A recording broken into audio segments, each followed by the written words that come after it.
Embers of Liberty. Our country is strong. A great people has been moved to defend a great nation. Terrorist attacks can shake the foundations of our biggest buildings, but they cannot touch the foundation of America. In the councils of government, we must guard against the acquisition of unwarranted influence, whether sought or unsought, by the military-industrial complex. Inherently and historically opposed to secret society. We, as Americans, have the capacity now, as we've had in the past, long ago, to do whatever needs to be done and unwarranted to preserve this last and greatest bastion of freedom. far outweigh the dangers In this present crisis, government is not the solution to our problem. Government is the problem.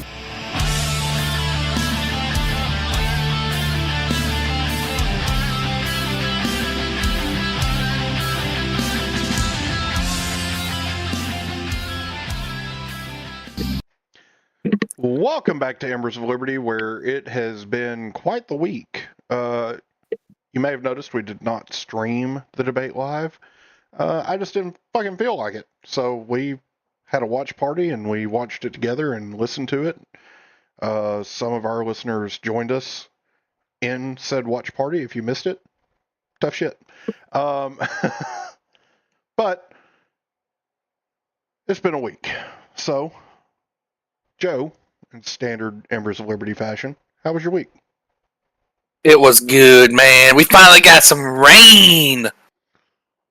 Yeah, because of a hurricane. Hey, hopefully everybody's okay Yeah, because of that hurricane. I don't And know how bad it was. I didn't really keep up with it that much, so. I didn't either, but I'm thankful for the rain anyway. I'm thankful for the cooler temperatures. That too. That's what I was Oh. thankful for. How was your week? My week has been fucking chaos. School is kicking my ass. I spent all night last night till about 10 o'clock taking notes and business stats. Spent a good chunk of the day today finishing up notes and taking quizzes and doing more notes. So, you know. But the real question, Joe, is after watching the debate Tuesday night, did your opinion of the candidates change? I feel like I had more respect for Donald Trump afterward because he was able to contain himself. So, I don't necessarily think that he contained himself. I think he took the bait on a lot of things. Looking back at it, you know, hindsight being 2020, he kind of bit on a lot of the stuff that she was trying to get him to bite on. Right. But he's still like But he did compared to old Trump, he handled himself a lot better though. Yeah, right. He just couldn't stay on task. Like the problem is not to. It's not that he was bad. It's that she was just better at baiting him than Joe Biden could ever be. And she gave him a bunch of cookies he didn't bite on. Like there was plenty of times where he could have just completely annihilated her, and he didn't do it. So cameraman is here already, which is weird for cameraman. He's never normally here at the very beginning of the show. Says taking the bait and being a fish landed on the dock is not the same thing. He took it, ran with it, and then spit it back out in her face. And Malik says Trump got angry but managed to pull it back. Because of this, they're saying Kamala won. However, she failed to convince anyone to vote for her, which is accurate. I think that she did fail to convince a lot of people to vote for her, and the polls are kind of showing that it's still a dead heat. So, anyway, weeks are covered. Kind of gave you a little bit of a wave top of some of the stuff that we're going to be talking about because we are going to focus quite a bit of time on the debate. But first, let's talk freedom things. America, fuck yeah! Now, the first topic is not. Did you match Did you match the audio? What? Did you match the America? Yeah, I did. Why are you not getting the audio? Is it something that I've done? It may be something that I've done in OBS. It comes through on YouTube. Yeah, I know it comes through on YouTube. It may be something that I did on my screen share. Oh, no, it says share audio. Oh, I'm not, or no, I am on the live stream. That's weird. Hold on. Let me try to fix it real quick.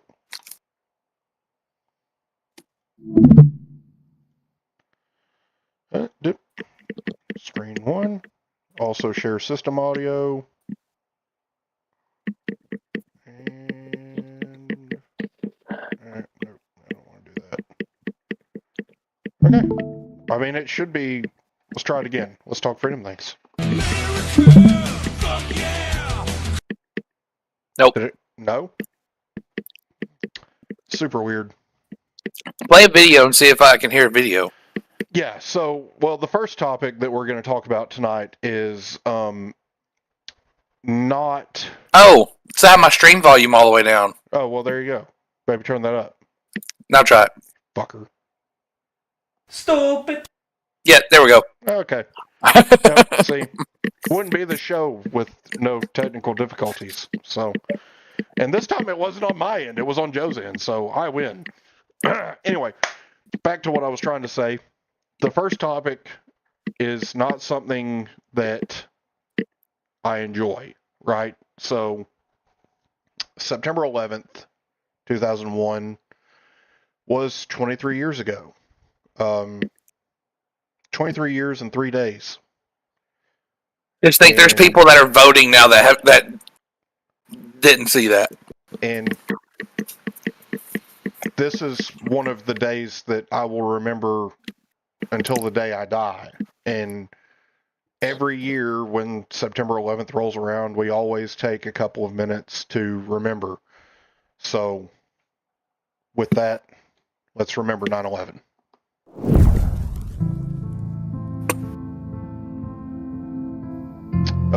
Hold on. Something's going on with this.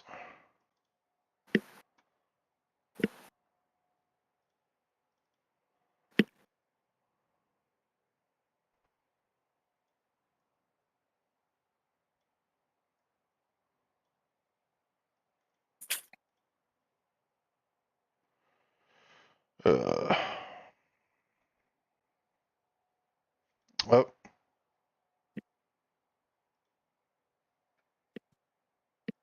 There we go. Okay, sorry about that technical difficulty. We'll start the video over. So, anyway, here we go. This is to remember 9/11.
And to think that our vice president said that January 6th was the worst attack on our democracy since the Civil War.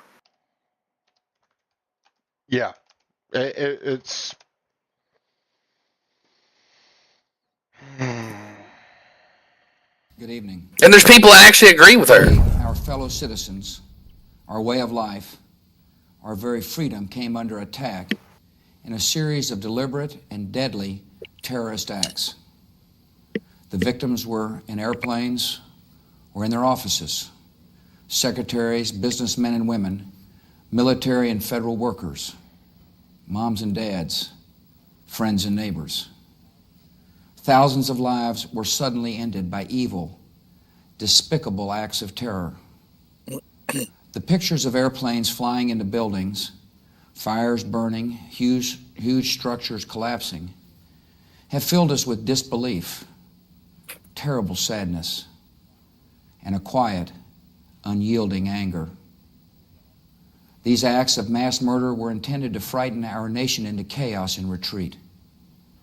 But they have failed. Our country is strong. A great people has been moved to defend a great nation. Terrorist attacks can shake the foundations of our biggest buildings, but they cannot touch the foundation of America. These acts shatter steel, but they cannot dent the steel of American resolve. America was targeted for attack because we're the brightest beacon for freedom and opportunity in the world, and no one will keep that light from shining. Today, our nation saw evil, the very worst of human nature, and we responded with the best of America, with the daring of our rescue workers, with the caring for strangers and neighbors who came to give blood and help in any way they could. Immediately following the first attack, I implemented our government's emergency response plans. Our military is powerful, and it's prepared. Our emergency teams are working in New York City and Washington, D.C. to help with local rescue efforts. Our first priority is to get help to those who have been injured and to take every precaution to protect our citizens at home and around the world from further attacks. The functions of our government continue without interruption. Federal agencies in Washington, which had to be evacuated today, are reopening for essential personnel tonight and will be open for business tomorrow. Our financial institutions remain strong, and the American economy will be open for business as well. The search is underway for those who are behind these evil acts. I've directed the full resources of our intelligence and law enforcement communities to find those responsible and to bring them to justice. We will make no distinction between the terrorists who committed these acts and those who harbor them. I appreciate so very much the members of Congress who have joined me in strongly condemning these attacks. And on behalf of the American people, I thank the many world leaders who have called to offer their condolences and assistance. America and our friends and allies join with all those who want peace and security in the world, and we stand together to win the war against terrorism. Tonight I ask for your prayers for all those who grieve, for the children whose worlds have been shattered, for all whose sense of safety and security has been threatened.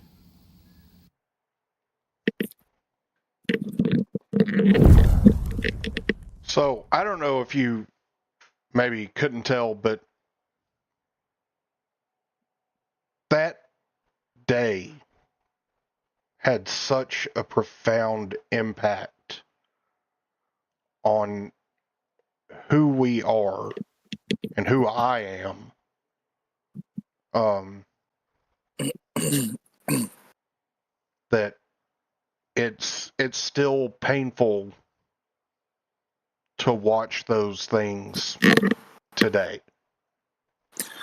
To me, I'm going to be honest with you, I think it's more painful today to see it, seeing what our country's going through and seeing how people are like, oh, you know, like I said, January 6th, oh, it was such a terrible attack on our democracy. Bro, people that day were stuck in buildings and they had to decide whether to burn alive or to jump to their deaths. Yeah.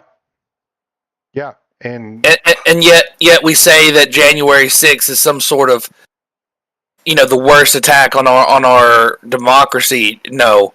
9/11 was the worst attack on our democracy. And people are like, well, it's different. It was terrorism, blah, blah, blah. No, that was still an attack on our democracy. I don't care what you say. You're a piece of shit if you completely negate 9/11 over January 6th. And, I think part of the reason that they do this is because there are so many young voters who don't remember 9/11, who were infants when 9/11 happened, or who weren't even born yet when 9/11 happened. And it's easy for people to not care about something that they never experienced. But for our generation, for me and you, I remember where I was at when it happened. I was in history class, and I remember them wheeling the TVs in. I remember our parents coming and getting us early that day and getting out of school. And I remember watching the address live on TV. And I remember, the first round of bombings in Afghanistan. I remember the first round of bombings in Iraq. I mean, I remember all of these things. And it shaped who I am.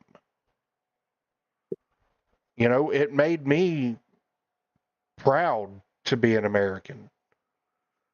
Right. It made me realize the power that we have as a nation. And, you might want to say, or you might say now that, we got involved in these forever wars, these regime change wars, and,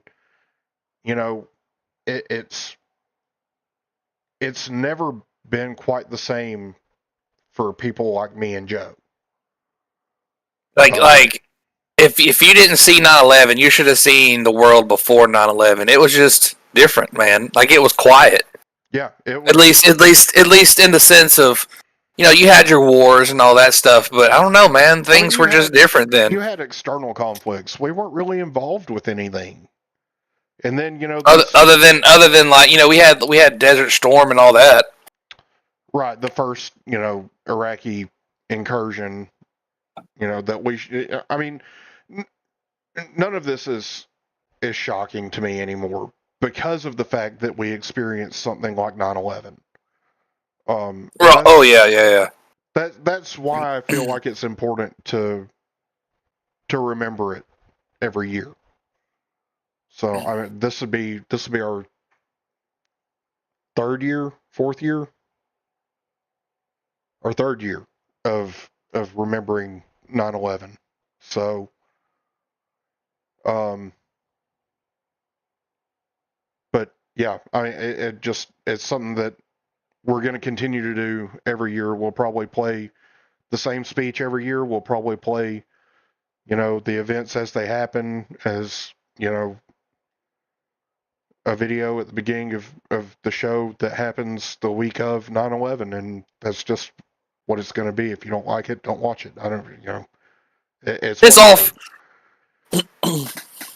Obviously, if you don't like what we have to say, you're not going to watch the show anyway. But, that's kind of where we're at. But now we can move on to some better things that don't involve great deals of pain for anybody except for Malik, because it's going to involve Kamala Harris speaking. So,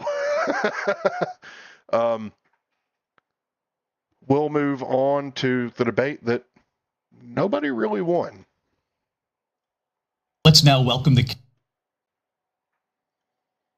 candidates to the stage. Vice President Kamala Harris and President Donald Trump.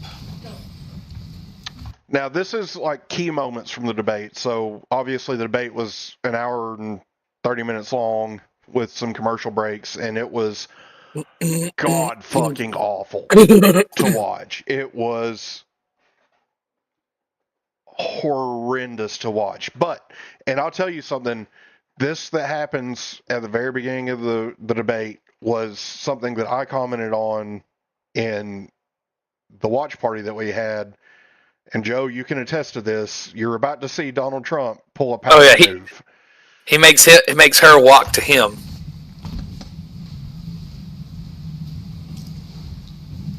Kamala Harris. Let's have a good debate. Nice to see you. Have fun. Thank you. What I want to know is why she felt the need to introduce herself. Bitch, he knows. I know you. I know you, bitch. Now get down on them knees. Anyway, They should be nice and calloused. Yeah, for sure. But now it's from wiping Joe Biden's ass, it's not sucking dicks. But anyway, let's go. Welcome to you both. It's wonderful to have you. It's an honor to have you both here tonight. Vice President Harris, in your last run for president, you said you wanted to ban fracking. Now you don't. You wanted... Hold on. I want to address something. Cameraman, I know they have never actually met before this moment. You still don't have to introduce yourself. You hate him. He hates you. Just go stand at your podium. Shut the fuck up. Nobody fucking cares. Mandatory government buyback programs for assault weapons. Now your campaign says you don't. You supported decriminalizing border crossings. Now you're taking a harder line. I know you say that your values have not changed. I do want to point out, they skipped the very beginning of this debate because Kamala's answer was a non-answer. It was a dodge. They asked about the economy. They asked, are you better off now than you were 4 years ago? And she said everything except what the answer to that question was. So they conveniently just skipped that part in this. So then why have so many of your policy positions changed? So my values have not changed, and I'm going to discuss every one of at least every point that you've made. But in particular, let's talk about fracking because we're here in Pennsylvania. I made that very clear in 2020. I will not ban fracking. I have not banned fracking as Vice President of the United States. And in fact, I was the tie-breaking vote on the Inflation Reduction Act, which opened new leases for fracking. My position is that we have got to invest in diverse sources of energy so we reduce our reliance on foreign oil. We have had the largest increase in domestic oil production in history because of an approach that recognizes that we cannot over-rely on foreign oil. As it relates to my values, let me tell you, I grew up a middle-class kid raised by a hardworking mother who worked and saved and was able to buy our first home when I was a teenager. The values I bring to the importance of home ownership, knowing not everybody got handed $400 million on a silver platter and then filed bankruptcy 6 times, is a value that I bring to my work to say we are going to work with the private sector and home builders to increase 3 million homes, increase by 3 million homes by the end of my first term. My work that is related to having a friend when I was in high school who was sexually assaulted by her stepfather. And my focus then on protecting women and children from violent crime is based on a value that is deeply grounded in the importance of standing up for those who are most vulnerable. My work that is about protecting Social Security and Medicare is based on long-standing work that I have done, protecting seniors from scams. My values have not changed. And what is important is that there is a president who actually brings values and a perspective that is about lifting people up and not beating people down and name calling. The true measure of the leader is the leader who actually understands the strength is not in beating people down, it's in lifting people up. I intend to be that president. President Trump, your Well, response? first of all, I wasn't given $400 million. I wish I was. My father was a Brooklyn builder, Brooklyn, Queens, and a great father, and I learned a lot from him. But I was given a fraction of that, a tiny fraction, and I built it into many, many billions of dollars, many, many billions. And when people see it, they are even surprised. So we don't have to talk about that. Fracking, she's been against it for 12 years. Defund the police, she's been against that forever. Well, shake your head, bitch. You actually said it. The words come from your mouth. It was at this moment that he knew. She knew. He fucked up. Daddy on TV. You see Daddy on TV? Okay. At this moment, Kamala is basically sitting over there going, "Fuck!" I found the button. It was in a place also, I did not expect it. So, Malik, assault weapons are weapons you can assault people with. So it could be a rock. See this phone? If I hit Joe with it, it's now an assault iPhone. We can even, excuse me. We could even debate that maybe Justin's dick could be an assault weapon. Excuse me. A lot of people have said Schlong John Silver. Some people call him that. I don't call him that, but some people do. He could assault you with his dick, and it would be an assault penis. Okay, probably. She wants to buy back your guns without your permission. They say his dick might be so glorious. She would want to buy it back. Of that.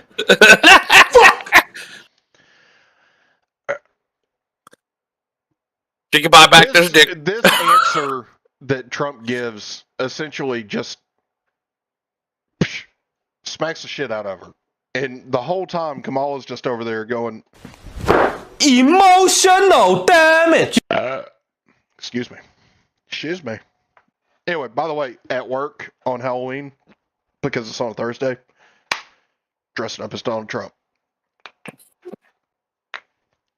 Power move. Okay, frankly, the biggest power move probably that anybody's ever seen. Anyway, let's continue. He gave all that stuff up very wrongly, very horribly, and everybody's laughing at it, okay? They're all laughing at it. She gave up at least 12 and probably 14 or 15 different policies. Like, she was big on defund the police. In Minnesota, she went out, wait a minute, I'm talking now. If you don't mind, please. Does that sound familiar? He keeps kicking me in the dick. Why? Why does he keep kicking me in the dick? I think that was the moment where we all lost it in the watch party. On your ass. Exactly. Fuck. Hell yeah, She went out. She went out in Minnesota and wanted to let criminals that killed people, that burned down Minneapolis, she went out and raised money to get them out of jail. She did things that nobody would ever think of. Now she wants to do transgender operations on illegal aliens that are in prison. This is a radical left liberal that would do this. She wants to confiscate your guns, and she will never allow fracking in Pennsylvania. If she won the election, fracking in Pennsylvania will end on day one. Just to finish one thing, so important in my opinion. So I got the oil business going like nobody has ever done before. When they took over, they got rid of it, started getting rid of it, and the prices were going up the roof. They immediately let these guys go to where they were. I would have been 5 times, 4 times, 5 times higher, because you're talking about 3.5 years ago. They got it up to where I was because they had no choice, because the prices of energy were quadrupling and doubling. You saw what happened to gasoline. So they said, let's go back to Trump.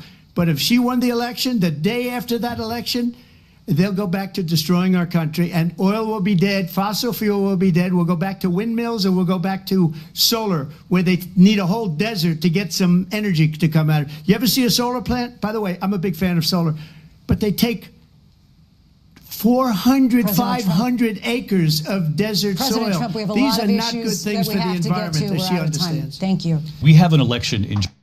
So, gas prices are conveniently coming down right now. Wonder why. I think they always do right before an election. They do. Like I said, wonder why. They do, for sure. She's on record saying that she wants transgender prisoners to have the ability to have the surgeries that they want, and if necessary, I'll pull that up. But it's been on the Bongino show a couple of times now. It's been on, I'm sure it was on Crowder. It was on Shapiro. Like, it's out there. If you want to listen to her say it, It's easy to find, okay? She absolutely wants to ban fracking. She said it over and over again. Here's the thing. Your values have to change if your policies are changing. You cannot change one without changing the other. That's not how it works. Because if you've always wanted to do this particular thing, and now all of a sudden you're saying, no, I don't want to do this thing, in an attempt to appear more moderate, nobody believes you. Okay? Nobody. Period. End of story. We don't buy it. And I'll tell you right now, independent voters, they don't think Kamala Harris won this debate. A lot of them swung towards the Trump aisle because of the fact that they are aware of the fact that they were better off under Donald Trump than they are under Joe Biden and Kamala Harris. Because no matter how she tries to distance herself from the Biden-Harris administration, she is the administration. Doesn't matter. That's how it is. Kamala Harris is part of the problem. Therefore, she cannot be part of the solution. Just 56 days. And I want to talk about the peaceful transfer of power, which, of course, we all know is a cornerstone of our democracy, and the role of a president in a moment of crisis. God. Mr. President, on January 6th, you told your supporters to march to the Capitol. You said you would be right there with them. The country and the world saw what played out at the Capitol that day, the officers coming under attack. Aides in the West Wing say you watched it unfold on television off the Oval Office. You did send out tweets, but it was more than 2 hours before you sent out that video message telling your supporters to go home. Is there anything you regret about what you did on that day? You just said a thing that isn't covered. Peacefully and patriotically, I said during my speech, not later on. Peacefully and patriotically. And no... This is so fucking tiring, okay? It's not bad enough that Donald Trump has to debate this absolute horrible vice president, but he also has to debate the two moderators as well. Right. And independents and people who are undecided, they saw it. They know. Okay? You can't sit here and tell me that the amount of... And we're not going to watch this whole video, obviously, because it's 25 minutes long and I don't want to watch it all, because I've already watched the debate once. You can't sit here and tell me that it wasn't noticed that these people hate Donald Trump and that they would do anything to prevent him from getting into power again. They don't want him to lose because he's bad for democracy. They want him to lose because he's a threat to them retaining power. Exactly. And honestly, I know where my vote's going. And it's not to either one of these two, because I live in a red state and I don't have to worry about whether or not my vote counts. So I am going to hold firm to my stance that I will vote my conscience, and my conscience says neither of these two, because I don't particularly care for either of them, but I do feel for Donald Trump because he has been ganged up on by the media and by Democrats and by Republicans now. But I am going to refrain from voting top of the ticket this go round, because I refuse to support either of them just on principle. And I'm not going to vote for Chase Oliver because fuck that guy. He's a Democrat in libertarian clothing.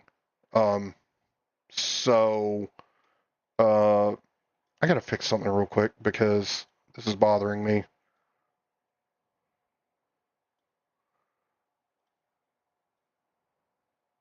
Sorry, we're not very large, and the screen is extremely large, and our logo was being slightly hidden. So fixing that real quick. Anyway, I love it when I get to make adjustments in real time as people watch. It makes me feel super good about myself.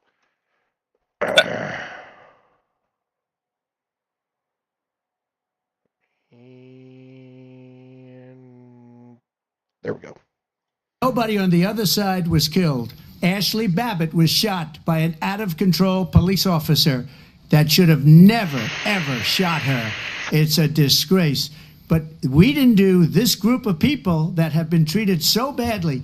I ask, what about all the people that are pouring into our country and killing people that she allowed to pour in? She was the border czar, remember that. She was the border czar. She doesn't want to be called the border czar because she's embarrassed by the border. In fact, she said at the beginning, oh, I'm surprised you're not talking about the border yet. That's because she knows what a bad job they've done. What about those people? When are they going to be prosecuted? When are these people from countries all over the world, not just South America?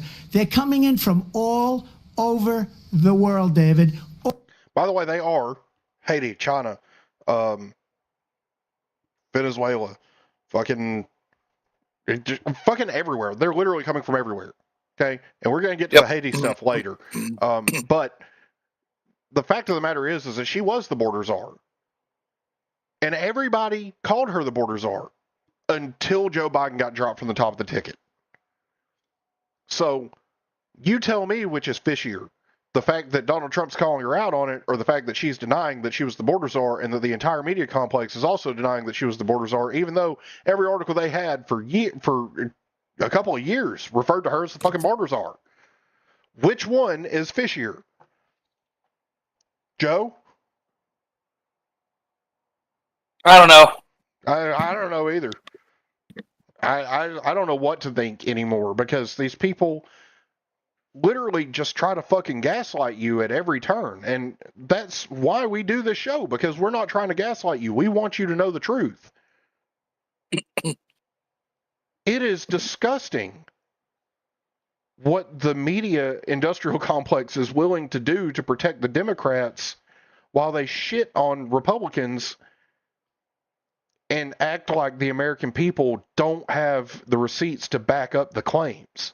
But the sad part is, and I've witnessed it in my personal life, some of these people are not paying attention at all.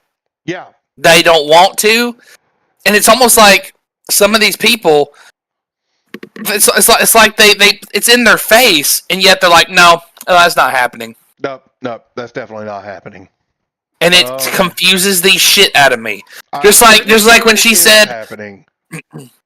Just like when she said, that January 6th was worse than the worst thing since the Civil War. Completely negating 9/11, and people are like, but it was. Like, people our age. Nope, definitely. How about you can piss off with that bullshit? Fuck you. Eat a dick. Thanks, Joe. Eat a dick, Jonesy. Fuck you, Shorzy. Oh, no. Fuck you, Jonesy. Last weekend, me and your mom went to the medieval festival, and me and the Green Knight showed her what a real sword fight was. I mean, dude, this is just some... I told Beth, I was like, I don't... It's gonna be I don't know. Me, dog.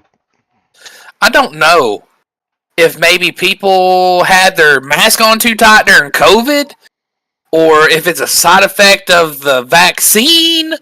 Oh, I'm sorry, we're going to get booted for that one. No, we're not, because the data's coming out. Yeah, it is. It really is. They're admitting now that the clot shot does indeed cause clotting. But so here's the other thing about about COVID and the vaccine that just recently I learned about through the Joe Rogan Experience, because they had Brett Weinstein on there. I think it was Brett Weinstein. It may be somebody else. But regardless, he was talking about the COVID vaccines and how it was causing the clotting. And essentially what it boils down to is that if they injected you wrong and hit a vein and it went into your bloodstream, that's where the myocarditis was coming from. Because it was supposed to go in between the muscle tissue. It was never supposed to be in your bloodstream. It was supposed to be local and stay local. The people who had the brain fog from the vaccine, the people who had the clotting from the vaccine, the people who had the myocarditis from the vaccine, most likely that happened because they injected it, at least partially, intravenously instead of intramuscularly. And that's a real fucking problem, because there's an easy way to keep from doing that, and it's to pull the plunger back a little bit and make sure that you've got blood or that you don't have blood in the plunger, because if there's blood in there, that means you hit a vein and you need to retry. So Malik says that's what happened to me. I don't know that story, so you'll have to enlighten me. Regardless, I don't know how we got so off track on this, but yeah, I mean, there's plenty of shit that has been going on. It's all linked. It's all linked. That's how we're able to go off on this. And nobody wants to admit that these things are happening at all. They just want to ignore it, act like none of it's happening, and it's hilarious to me. It's scary. It's scary as shit. These people are legitimately falling for the 1984 playbook. Like, it is ridiculous. 100% falling for it. You know, disregard the evidence of your eyes and ears. That was the party's greatest command, or whatever it was. You know, ignore the evidence of your eyes and ears. Like, we're living 1984 right now, and it's people in our everyday lives, it's people in the media, it's people in politics. Like, they all lie to you and then expect you to believe it, and when you don't believe it, they call you a conspiracy theorist. Dude, they don't make enough alcohol on this planet for this shit. They don't. This is why we drink. This is why I drink. This is why we drink. I have to sedate myself because of stupid people. And you know, so the old saying, you know, bread and circuses, keep them fed and entertained, and they'll be compliant. Like that. And what just started? Football season. What just started? Football season. Football season. So interesting how football season and election season are all at the same time. Yeah. Anyway, okay, we're gonna skip forward a little bit on this, I think, because this is more of the same bullshit. Let's talk about this. But this is not nothing. But I do want vice. And on that day, the President of the United States incited a violent mob. Fact check, false, did not. To attack our nation's capital, to desecrate our nation's capital. On that day, 140 law enforcement officers were injured, and some died. Yep. And also important to note, they died from either suicide or heart attacks, nothing related to the actual January 6th mob. The only person who died during that was indeed Ashley Babbitt. Why is Freedom Baby crying? He just woke up from a nap. We were going to try to let him sleep on into the night, and he just woke up. Oh, of course. Freedom Baby strikes again. Anyway, everything that she says is a lie. I mean, that's what you need to take from this. Like, everything that she tells you is a fucking lie. Understand, the former president has been indicted and impeached for exactly that reason. But this is not an isolated situation.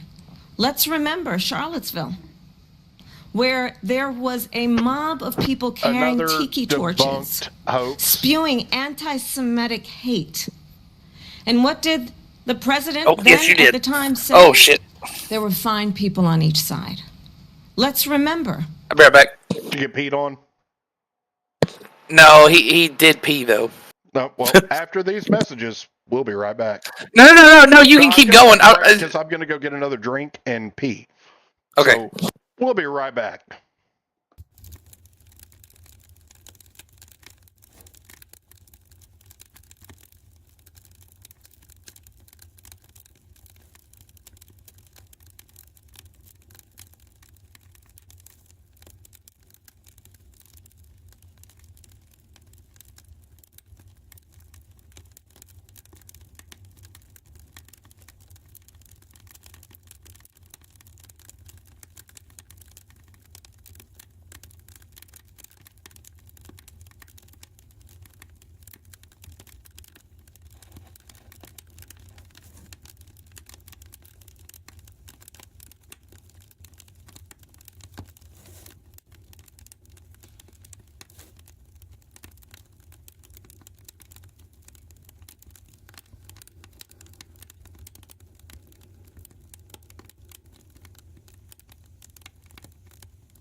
right, and we're back.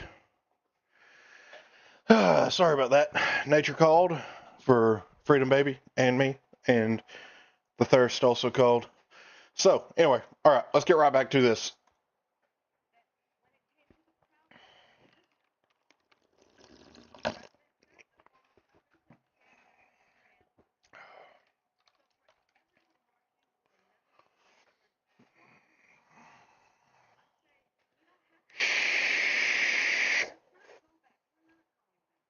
I would very much like to go back. That's just me though. I would like to go back. Please, can we go back? Is that an option? Oh, there's another freedom child in the background. I see him.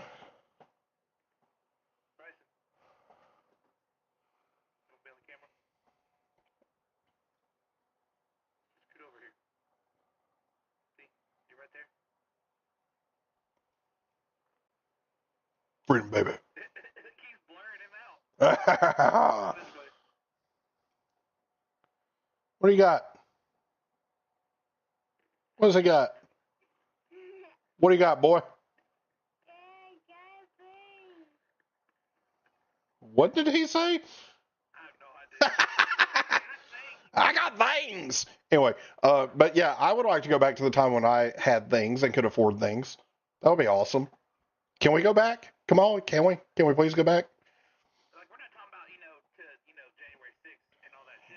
No, we're talking about to like way simpler times, like early 2020 before COVID hit. Like those times. Those times were awesome. No,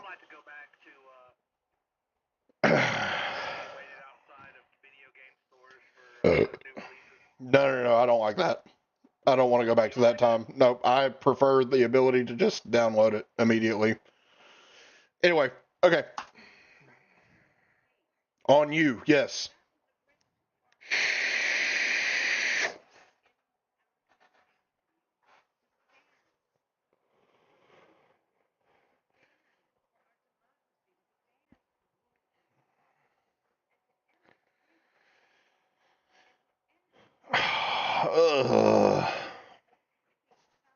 Oh no! Because you don't like the outcome. And be clear. We got to go back because the desktop audio was muted, and that's a problem. Anti-Semitic hate. And what did the president then at the time say? There were fine people on each side. Let's remember that when it came to the Proud Boys, a militia, the former president said, stand back and stand by. So for everyone watching who remembers what January 6th was, I say we don't have to go back. Let's not go back. We're not going back. That's what I meant by I'd like to go back. Anyway. It's time to turn the page.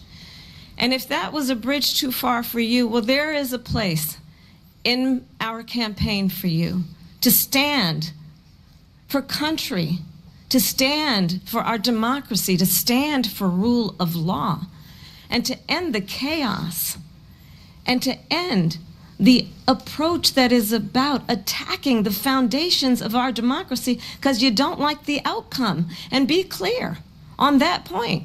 Donald Trump, the candidate, has said in this election there will be a bloodbath. Referring to the auto industry, you dumb bitch. If this and yeah, that's what I it keeps getting just that's the whole. Oh, they said it's gonna be a bloodbath. What does that mean?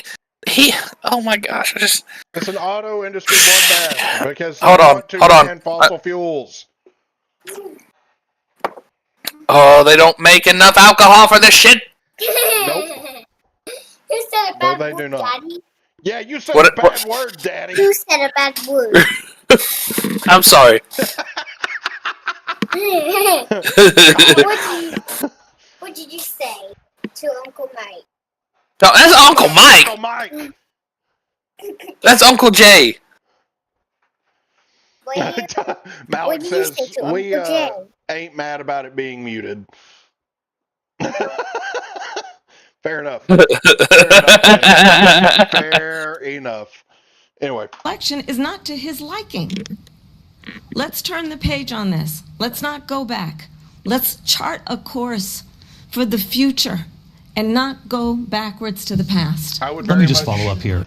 I would very much like to chart a course to the future that does not involve Kamala Harris in any way, because it's bullshit and I don't like her. And the world would be a much better place if she just went back to sucking dicks and not fucking being in charge of anything. Anyway. It was a different term, and it was a term that related to energy, because they have destroyed our energy business. That was where Bloodbath was. Also, on Charlottesville, that story has been, as you would say, debunked. Laura Ingraham, Sean Hannity, Jesse, all of these people, they covered it. If they go an extra sentence, they will see it was perfect. It was debunked in almost every newspaper, but they still bring it up, just like they bring 2025 up. They bring all of this stuff up. I ask you this, you talk about the Capitol. Why are we allowing these millions of people to come through on the southern border? How come she's not doing anything? And I'll tell you what I would do, and I would be very proud to do it. I would say we would both leave this debate right now. I'd like to see her go down to Washington, D.C. during this debate, because we're wasting a lot of time. Go down to, because she's been so bad, it's so ridiculous. Go down to Washington, D.C. and let her sign a bill to close up the border, because they have the right to do it. They don't need bills. They have the right to do it. The President of the United States, you'll get him out of bed, you'll wake him up at 4 o'clock in the afternoon, you'll say, come on down to the office, let's sign a bill. If he signs a bill that the border is closed, all he has to do is say it to the Border Patrol, who are phenomenal. If they do that, the border is closed. Mr. Those President, people are killing many people, unlike J6. I want to turn to Afghanistan. It came up in the first hour of the debate, and we witnessed the president at the time invited the Taliban to Camp David. Okay, so she brought this up like it's a huge sin to invite someone to Camp David to negotiate.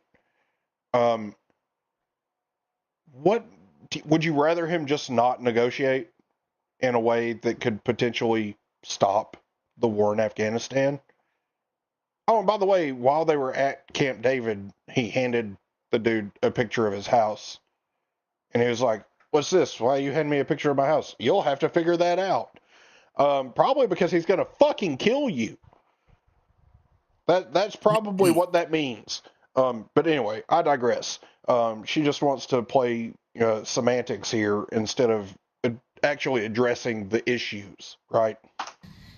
A place of storied significance for us as Americans, a place where we honor the importance of American diplomacy, where we invite and see American diplomacy.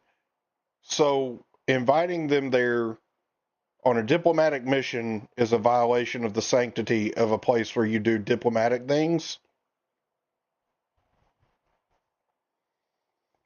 Is any of this making sense to you, Joe? Or is it just more word salad? I will take ranch on that word salad. Oh, thanks. Okay, yeah. And receive respected world leaders. And this former president. This motherfucker! That's what she wanted to say. That is what she wanted to say. And this?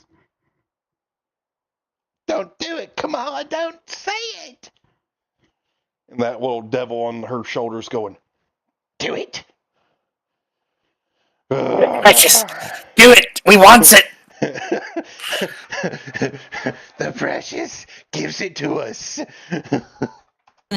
As president, invited them to Camp David because he does not again appreciate the role and responsibility of the President of the United States to be commander-in-chief with a level of respect. And this gets back to the point of how he has consistently disparaged and demeaned members of our military, fallen soldiers, and the work that we must do to uphold the strength and the respect of the United States of America around the world. Vice President Harris, thank you. Afuera! It's called fake news. To President Trump, your response to her saying that you began the negotiations with the Taliban. Here's President Trump's response to that. I'll save you guys a lot of time listening to it. These nuts. Got it.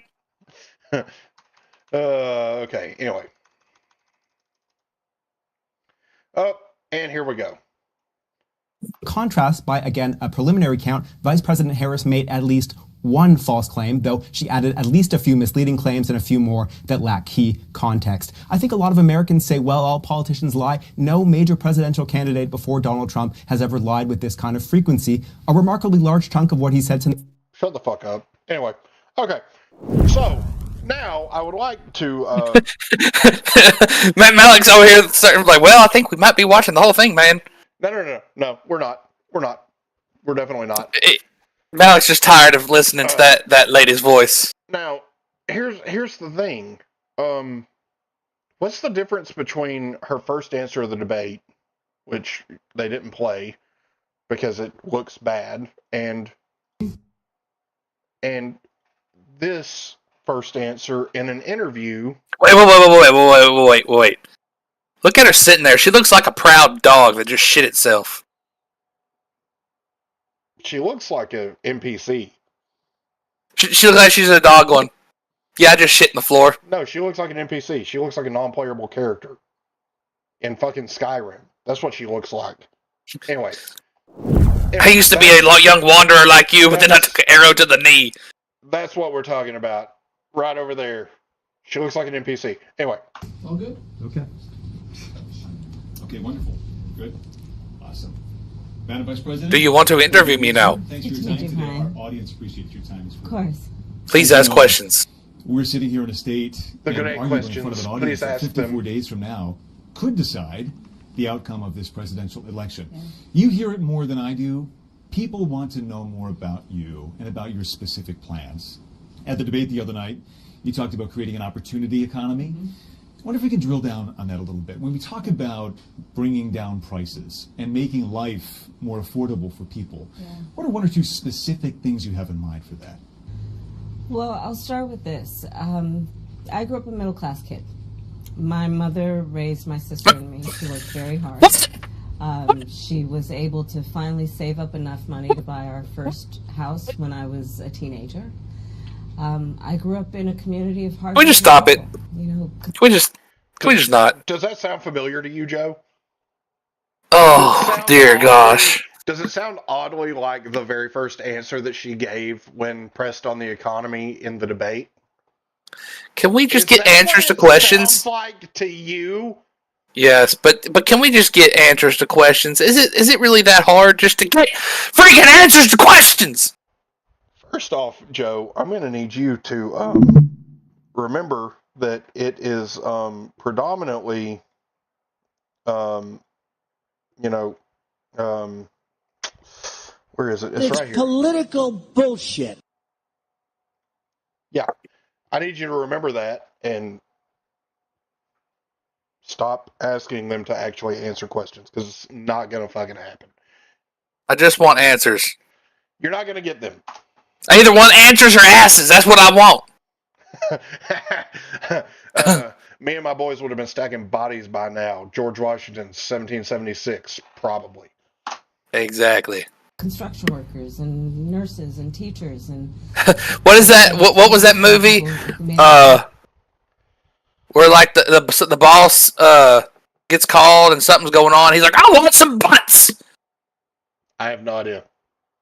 Oh shoot, man! What movie was that from? I don't know. Anyway, the same experience. You know, but a lot of people will relate to this. You know, I grew up in a neighborhood of folks who were very proud of their lawn. You know. Oh, Malik says, fun fact: the line from Skyrim. I used to be an adventurer until. Shut up. And are you doing something? And listen to the fucking clip. Oh, you're actually playing a clip. Yeah. You closed the stream. Oh, I did not mean to do that. I thought maybe you were pulling something up. I was like, shit, man. No, my bad, dog. I didn't mean to do that. Yeah, this whole time I was like, Justin's pulling something else up. No, so I'm gonna talk. I wasn't. I was not pulling anything else. Oh, that's funny. Anyway, she just said she grew up in a neighborhood where the most important thing to people were their yards, and then laughed awkwardly. We'll go back just a smidge. I was, construction workers and nurses and teachers, and I try to explain to some people who may not have had the same experience, but a lot of people will relate to this. I grew up in a neighborhood of folks who were very proud of their lawn. And I don't understand how she doesn't realize that people think that she is the fakest bitch in the world. You better thank a union member. All right, maybe stop doing that. We all know that you're from California and that you do not talk like that. Maybe shut the fuck up. Please. Please. To believe and to know that all people deserve dignity. And that... You mean the dignity you don't show Donald Trump? Beautiful character. We have...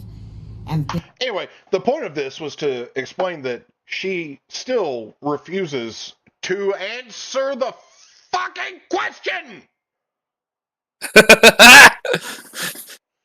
Just answer the question! All I heard was... Just answer the question. That's it. That's all we want. Answer the question. Cunt. Bitch. Slut. Ass. Whore. You. Floozy. Anyway, that's enough of that, because I am sick of listening to Kamala Harris talk. But in other news, even after the debate, the polls show that it's pretty much a dead heat. Now, is it really a dead heat? No. It's probably Trump up by a lot, because what working class person really has the time to fucking deal with pollsters? None of us. Okay? I don't have time to deal with a pollster. I'm busy raising a family. I'm busy doing my job. I'm busy going to school. I'm busy spreading freedom and liberty and accurate information to other people. I don't have fucking time for you people. Okay? Nobody's polled me. Joe, have you ever been polled? Only there was only through like the text message things. Like, can we consider your vote for whoever?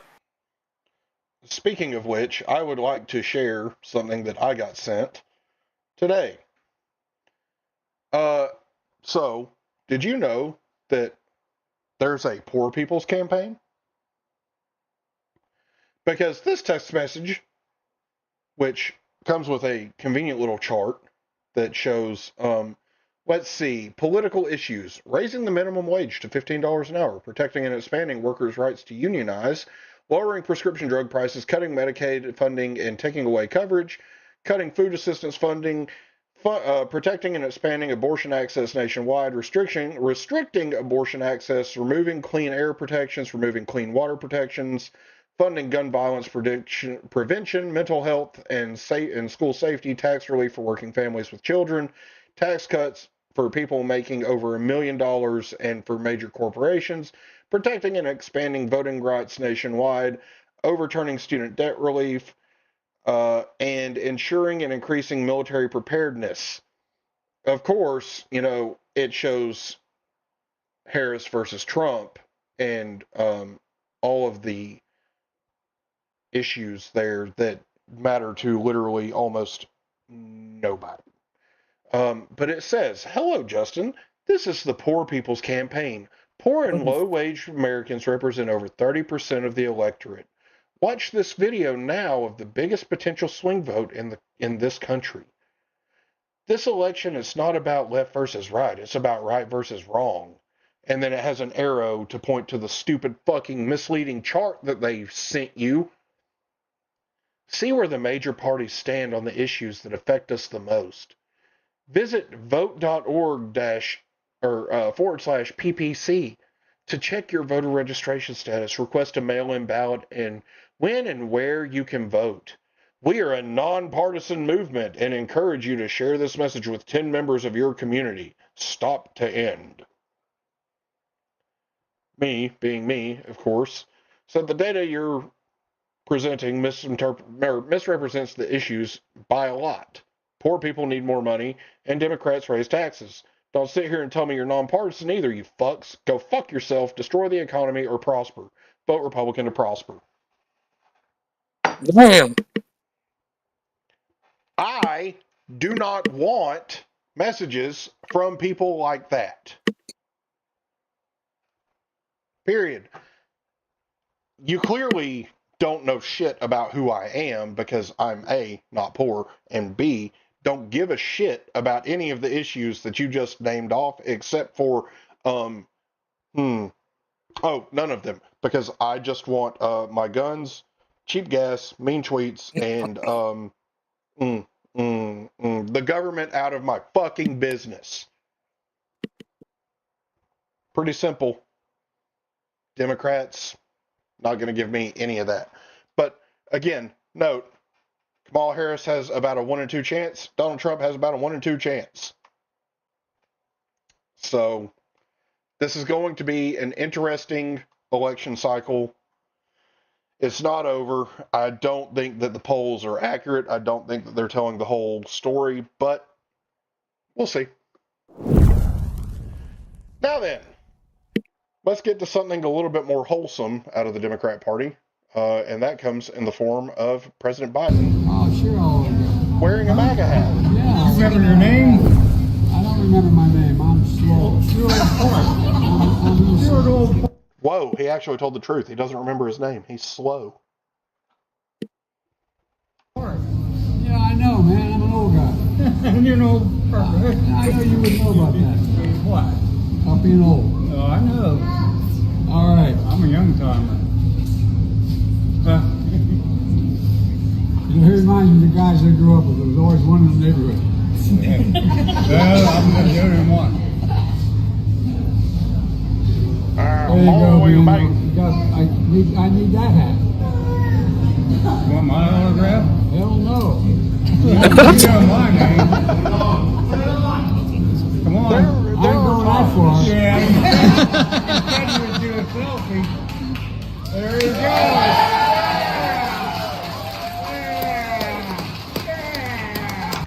There are times when Biden has wholesome moments, okay? And this is one of them. Was it fake? Absolutely. He was just doing it for the cameras. He would not have done this if the cameras weren't there. Point blank, end of discussion, period. This never happens if the cameras aren't there. But it's wholesome regardless, okay? Whatever. I thought it was funny. I thought it was wholesome. I feel like they left out part of the stuff too, like, because that dude was kind of insulting him before this video. Oh, he definitely was. He was because he told him if he wearing a Trump hat.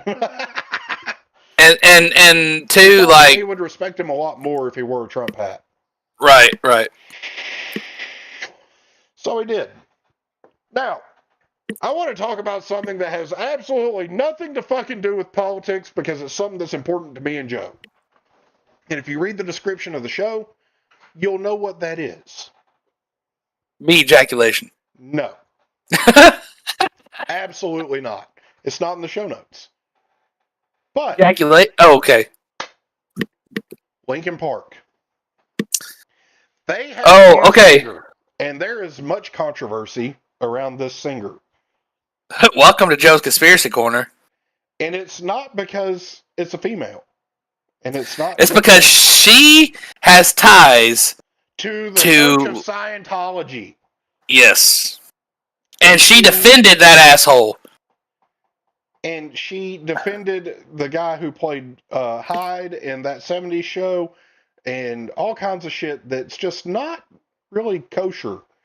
Now, you can think whatever you want to think about her personally, but as far as singing goes, let's just see here. Danny Masterson. She defended Danny Masterson. Yeah, the guy who played Hyde. So here's the thing, right? She's got a decent enough voice. But where's the one that I want?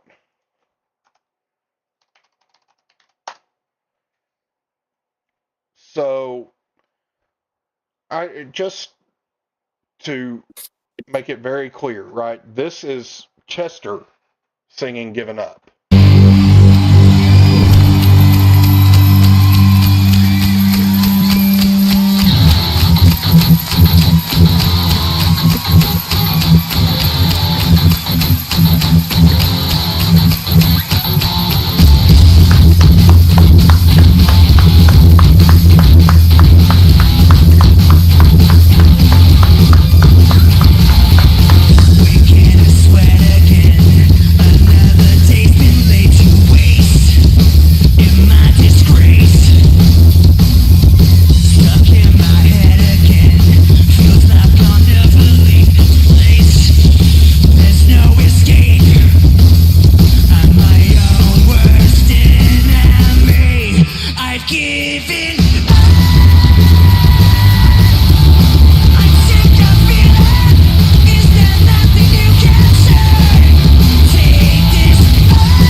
Here we go.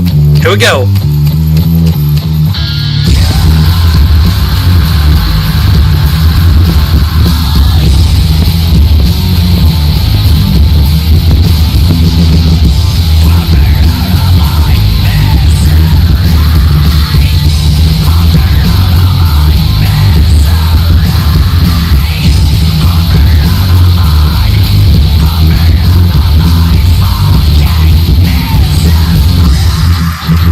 Dude, he is dripping.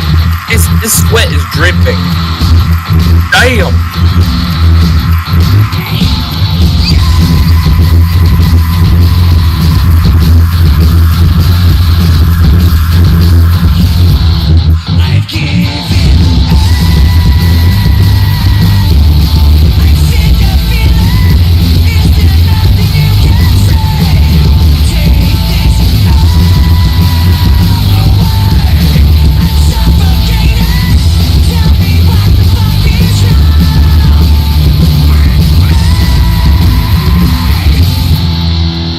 Hell, they all sweating. Except for the actual guitar player. He's just kind of like... I think they're underneath it looks like they're outside, but they're like under a bridge looking thing. Yeah. Anyway, okay, so compare that with...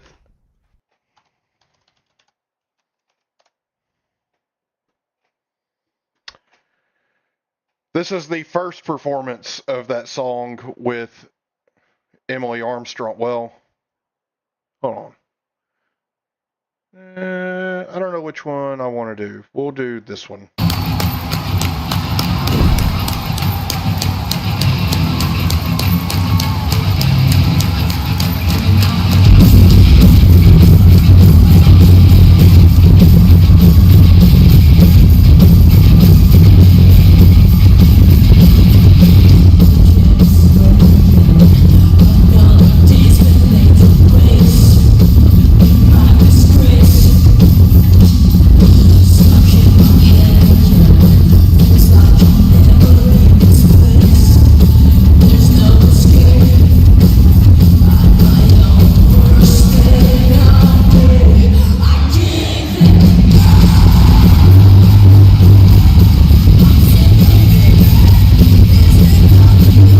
think I can do better on the quality here.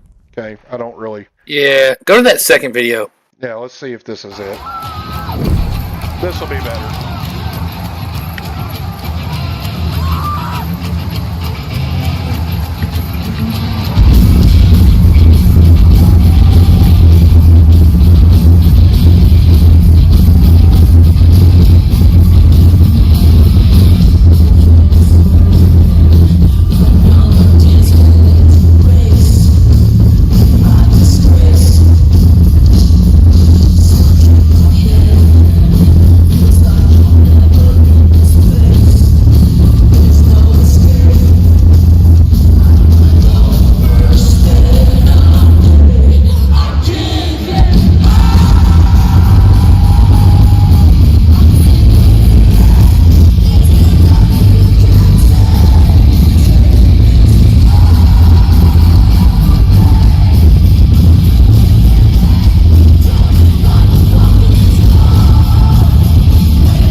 Here.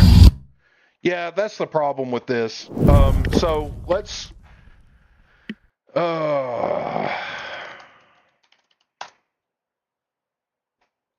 just it, though. With Chester, I mean, he probably could have just took the mic from him. You probably still could have heard him. So we'll. That boy had lungs like a son bitch. So. Hold on. I have a theory here, and this is just my theory. This is not anything I've pulled out of anywhere. This is just pulled it out of my own ass, okay? Mike Shinoda, he's the owner of Linkin Park, right?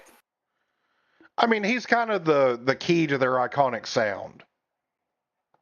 Okay, Mike Shinoda had Chester killed. I don't think so. Because it was his idea to pull her into this, right? And well, she had a very long audition process, I do believe. But she has ties to the Scientology church, which is known for molesting kids and all that stuff. Well, before Chester died, he was doing a documentary on child trafficking. Yes, he was. With who? Soundgarden audio slave singer. I forgot his name. I can't remember his name off the top of my head now. Chris Cornell. Right, that ended up dying before him. Conveniently also suicided himself. So, anyway, now. I'm just saying, it's very weird. I think this is one that will clearly display the differences between her and Chester.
So here's my thing, right? Okay, so initially, my reaction was, I think Chester would approve. And then I found out all the stuff about her. Because if the things about her that are coming out are true, which I do believe they are, Chester absolutely would not approve of who Mike Shinoda has allowed in this band. At first, I was kind of excited because I was like, dude, like a female version of Linkin Park would actually be pretty sweet. And I really and honestly believe that the reason that the drummer didn't come back is because he doesn't agree with this. He thinks that Chester wouldn't approve of her. The drummer's the only one that didn't come back. And I think maybe the bass player. Now, the original guitarist isn't on the stage in this video, like in this performance, but he was sick or something. It wasn't because he left the band. It's because he had something else going on, which I think kind of sucks. But at the same time, like, if Chester were alive today and he had just stepped away from Linkin Park, he would be vehemently against this woman being in Linkin Park as his replacement. Right. And I think so. I will say it right now, Chester cannot be replaced. No, not at all. He's one of a kind. There is no replacement for Chester that will ever be good enough. No. And aside from the personal aspect of it, I think Emily Armstrong is a decent enough fit. But when you add the personal aspect of it, even Chester Bennington's son has come out and said, "You're disgracing my father's legacy." And yeah, Chester had demons, but I don't believe that Chester killed himself. Oh, I don't either. I don't believe it for 1 second that Chester killed himself. Just like I don't believe that Chris Cornell killed himself. I think the elite that they were actively working to expose are behind what happened to them. But yeah, that's just my opinion. By the way, so Malik, I don't know if you were here. We actually covered this on Joe's Conspiracy Corner one day. If you go look up, if you go put Chester and who was it? He was Secretary of Department of something. What is it? You're talking about John Podesta. Yeah. Yeah, Chester Bennington is supposedly the bastard child of John Podesta. Yeah, if you look up John Podesta right next to Chester, dude, they are like, man, spitting image.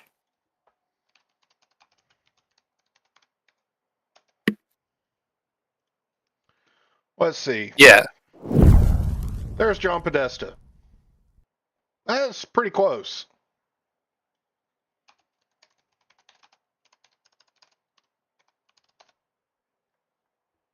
There's one with them right next to each other. No, go to the next one, the color one. Yeah. Yeah, look at that shit, bro. Me thinks that may be true. Anyway. Like they even cut their hair the same way. They're like their hairline is almost exactly the same.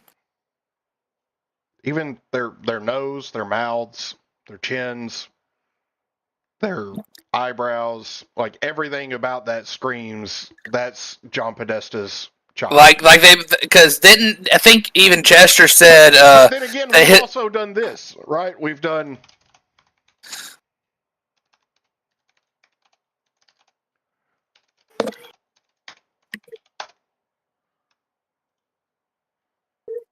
You know, we've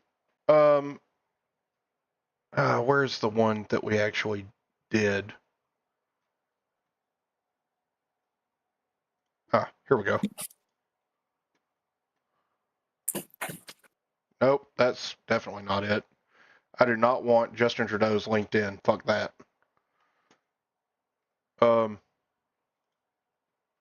Yeah, I mean, just.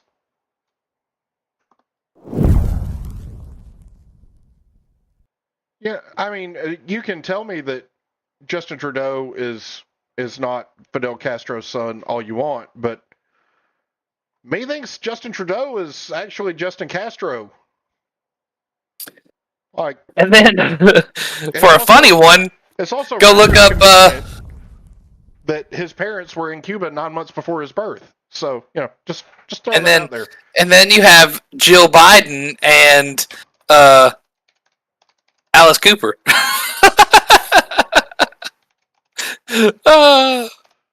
Oh God.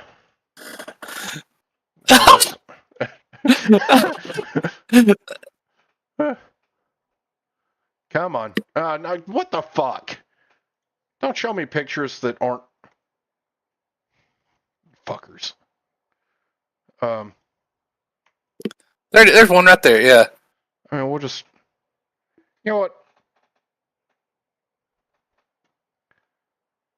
This is uncanny, right?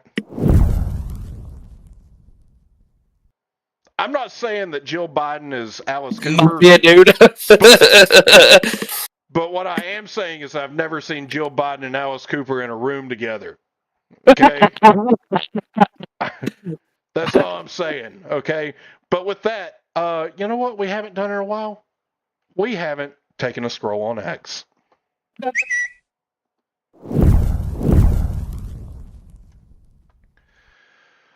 Okay, let's see what kind of fucking bullshit we can get into this time. Oh. Barbecuing a dog. Oh, shit! You might be looking at this and saying, it's not a dog. But I don't know what the hell else it would be.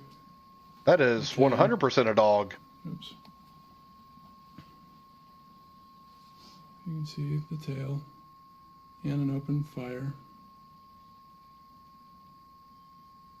I'm not sure what's on the underbelly of it. That's what I was wondering. There. Keep saying a dog, we got a dog. So that's really fun. They're barbecuing a damn dog in their backyard.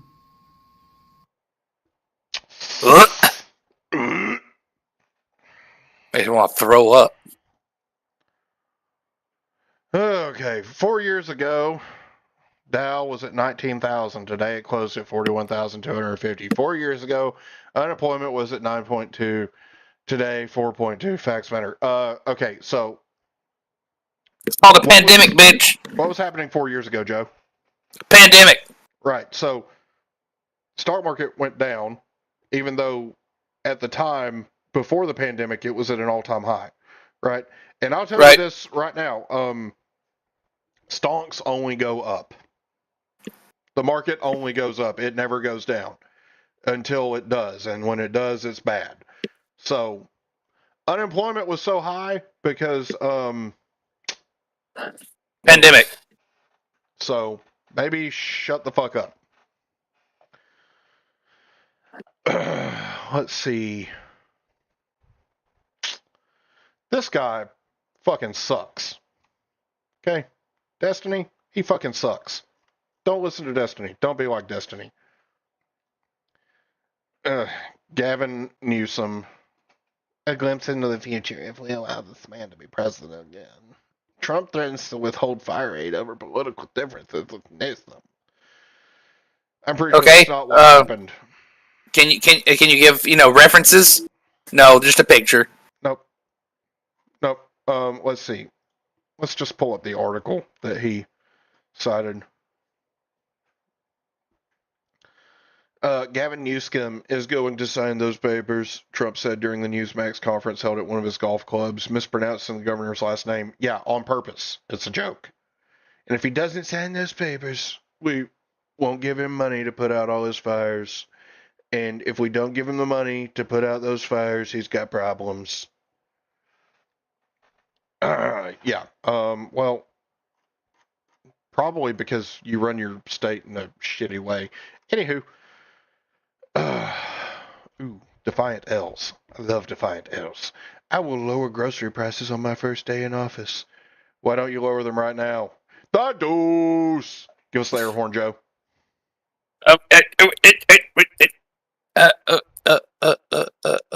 Shit, where is it?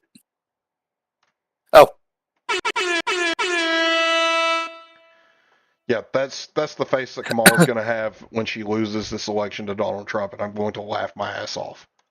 And we're all going to be like, it's because of the dude. Exactly.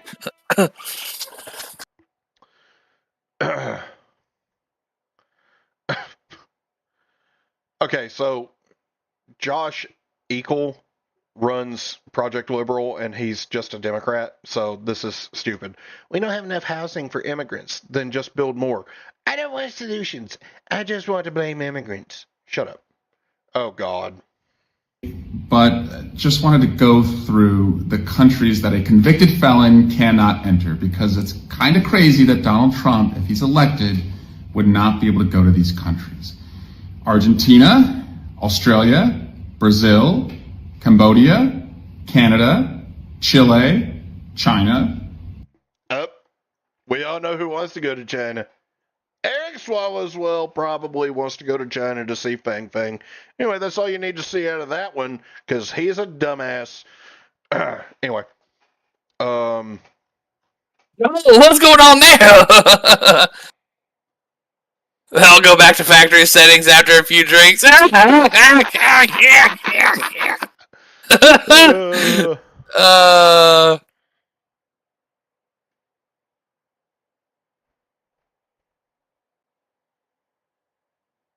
Congratulations, there's like 10 trucks. That's not a win. That's just a couple of people who got together and said, let's put Kamala Harris flags on our fucking trucks. Let's count them. Let's count them together. Hold on. So there's one. That's not a truck. That's an SUV. So you didn't understand the assignment. So I see one. Hold on. All right, we're just going to mute the audio because I don't care about the audio, and we're going to play this. Let's see. Count with me, Joe. All right, D. That's an SUV. Doesn't count. SUV doesn't count. One, two, three, 4, 5. SUV doesn't count. Van doesn't count. 6 trucks. And they're all Chevys except for a GMC and a Ford. Also, even if you count the SUVs, there were only 9. Let's just... Okay, you know what? Here's what we're going to do. We're going to go to YouTube.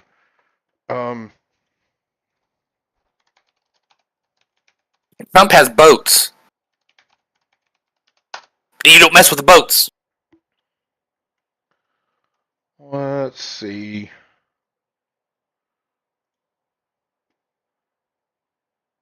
Yeah, his whole damn parking lot's full. Well, that doesn't really show much of what I want to see, but I mean, I count more in this one little thing here than she had in a street. Oh, well, we can do better. Democracy 2020 tonight focuses on a Democrat canvass. Known as in Claremont, it included drivers from Ohio, Kentucky, and Indiana. Reporter Marielle Carbone is in Claremont County, where there was a Republican caravan and a Democrat canvass. Thousands of people responded on Facebook. It was just exciting to do this and to think that we're doing something positive.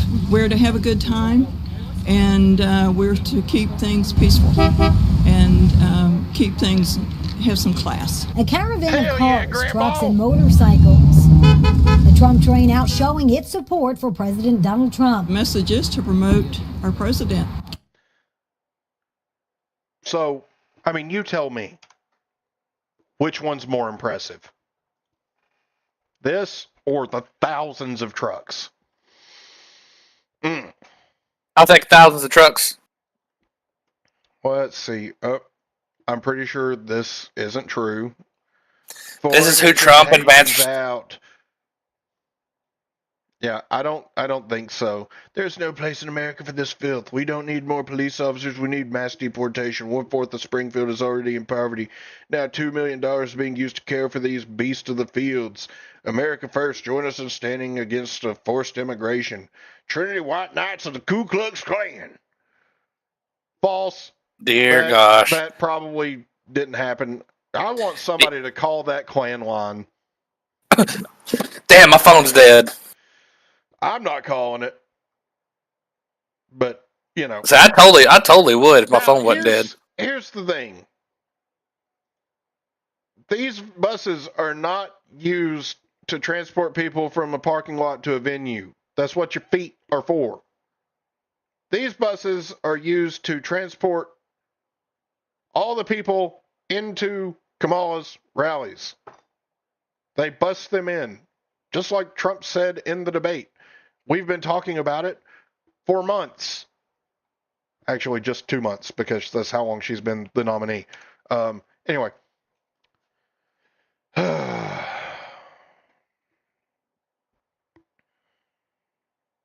Wait.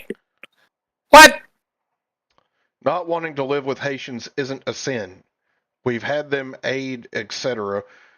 Being that we champion multiculturalism in America, we should be able to choose what cultures we are most compatible with for our children's sake. With the inevitable racial disparities, it'll be our fault. No.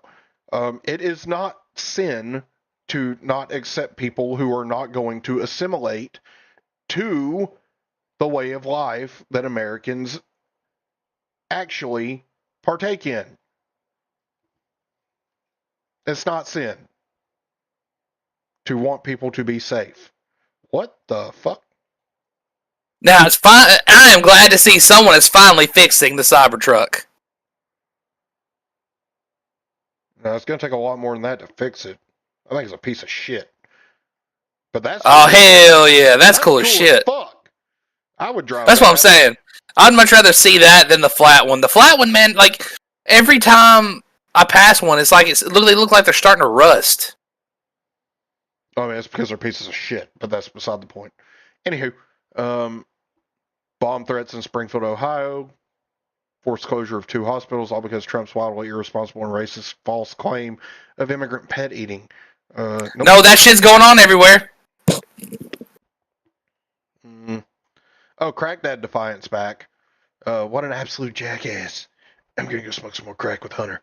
A so-called former president calls the governor of California new scum and threatens to withhold funds to fight fires. We cannot elect this POS, America. Yes, because I take all of my political advice from crackheads. By the way, I'm not just saying that about him. He is legitimately an admitted crackhead.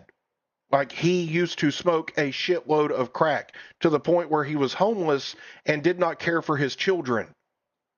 So maybe don't take your advice from someone with dad in their name who literally did not be a dad to his children because he wanted to smoke crack all the time. Maybe don't do that. Yeah. Men will rather choose a shy, polite, soft woman with 0 achievements than an arrogant career woman. Accurate. Yes, because usually those are better women. Correct. Just because Trump is in your name does not mean that I have to value your opinion. You're a fucking retard. Let's see. Yep, that truck driver probably should be charged with attempted murder. Nobody fucking cares about Taylor Swift. Also, I'm tired of these. Ivanka Trump news. Anyway, that has been Take a Scroll on X. Done with that shit. I don't even like X anymore. It is annoying. Oh, never mind. We're going back. Damn! Get him! Oh, he's sliding all over the floor. Oh, shit!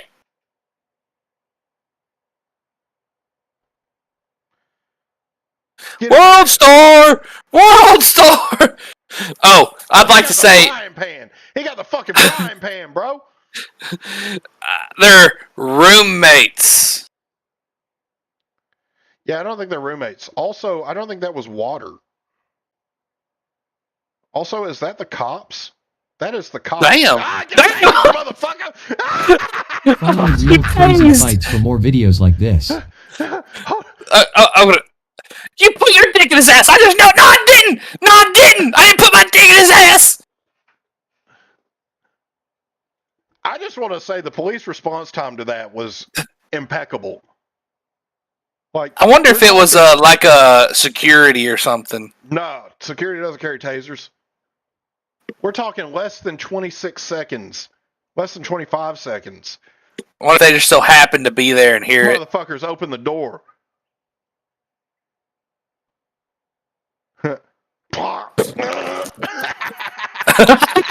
Damn, he's flopping around like a fish!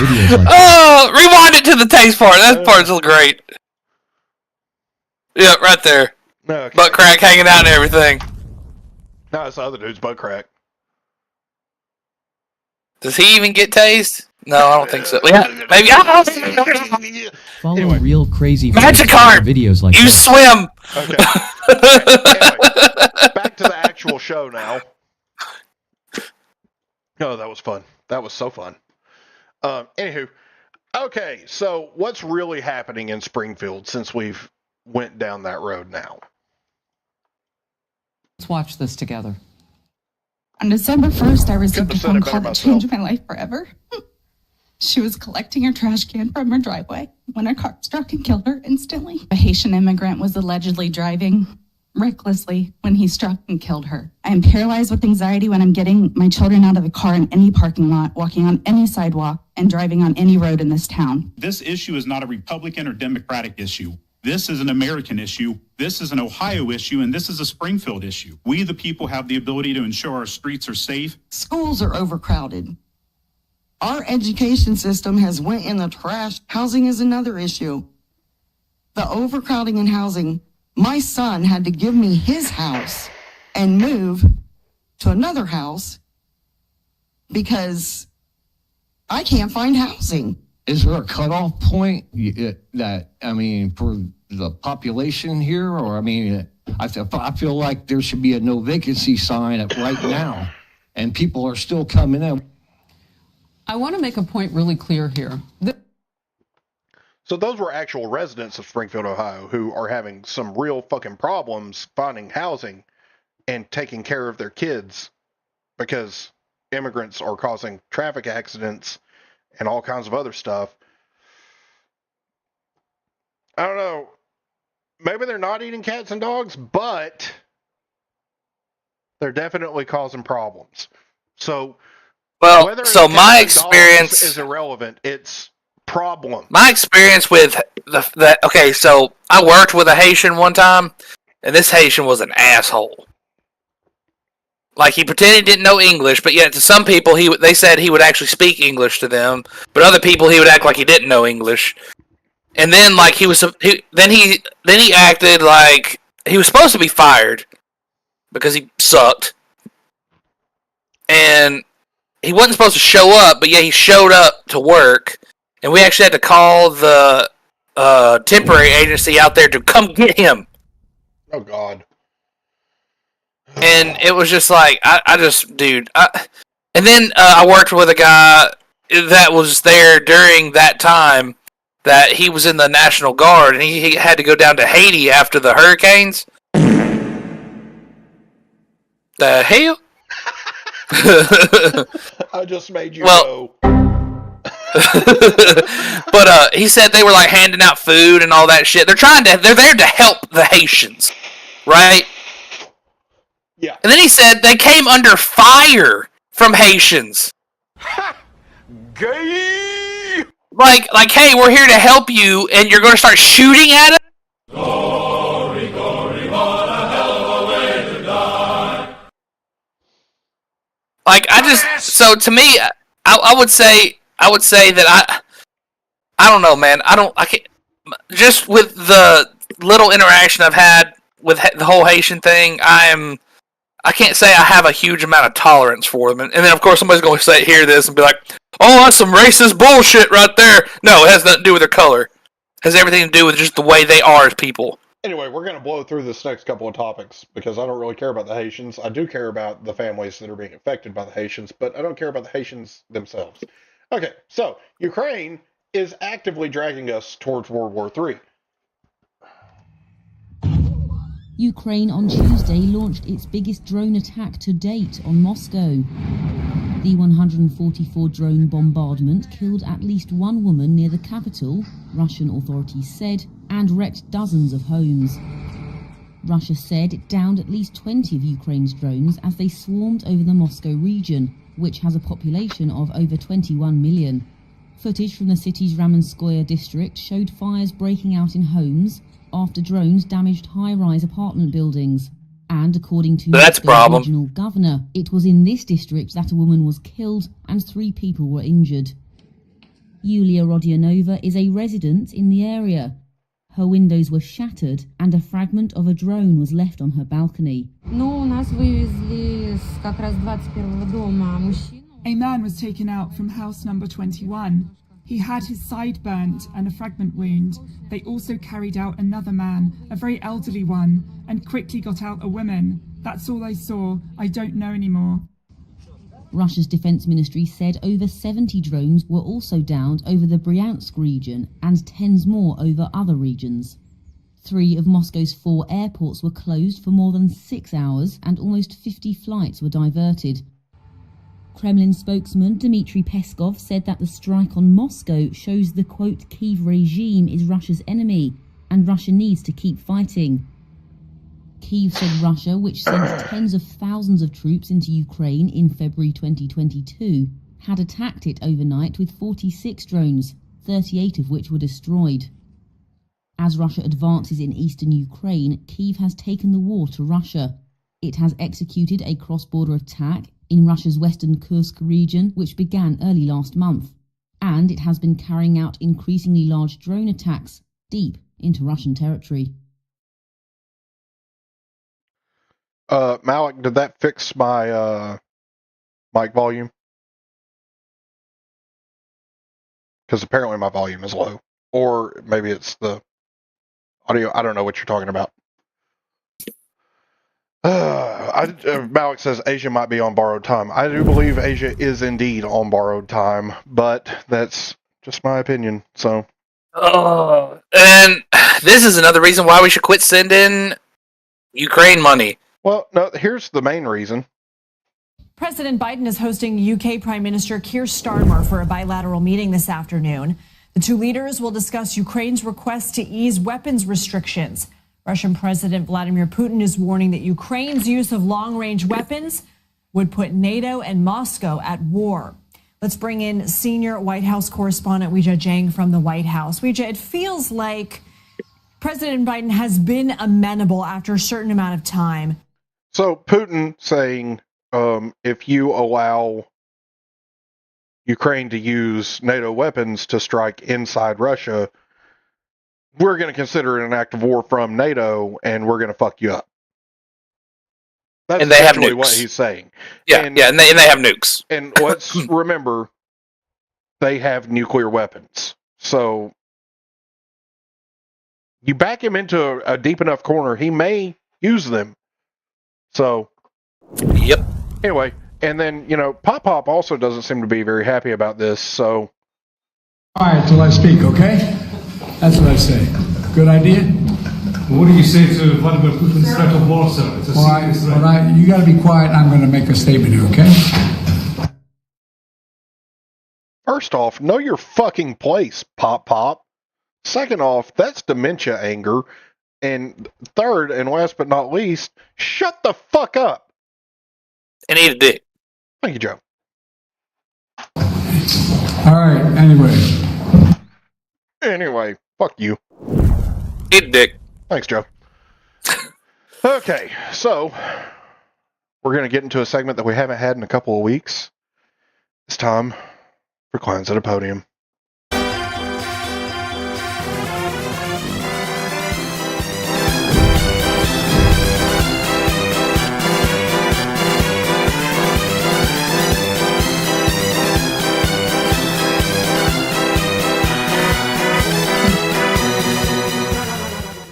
Alrighty, there's no Deuce this time because I couldn't find any of him. But here we go. Go back to the long-range missile. Sure. Just one more. It's just that considering the tone of the Russian president, the fact that you would take this as a direct participation of NATO members, and considering Article 5 of NATO Charter. What type of conversation has the president had with his colleagues, Canadian Prime Minister, for instance, one of them, just to have everybody ready for a potential attack on the NATO country? Look, I'm not going to get ahead of any conversations. What I can say are certainly our policy has not changed. I don't want to speak to hypotheticals here. I'm not going to go into what if this happens, then what. I'm not going to get into hypotheticals. What I can say, this is incredibly dangerous type of rhetoric that we're hearing from Russia. Not unusual. This is the This is the type of propaganda that we've heard from Russia throughout this war. And when asked, we're going to be very clear about that. And then when also asked, we're going to also be very clear that this war can end. Mr. Putin can end his aggression that we have seen in Ukraine. It is his war that he started. Now, I will agree with her on one thing. The war could be over because Putin could pull out or Ukraine could surrender. Like, either one would end the war, right? But the ideal scenario is that Putin pulls his troops out of Ukraine, because the fuckery will continue until liberty improves. Except for Ukraine is not a place for liberty; it is a place for oligarchy. But I digress. He can end it. Pull the troops out. Pull his troops out. He can end it. Conversations with leaders, NATO leaders. I don't have any. The gravity of the conflict. I don't have any new conversations to share. As I've said, this is not new for Russia. We have seen this throughout the war, making this type of dangerous comments, dangerous rhetoric, not new. And there is a way to fix this. This is for Russia to end its war.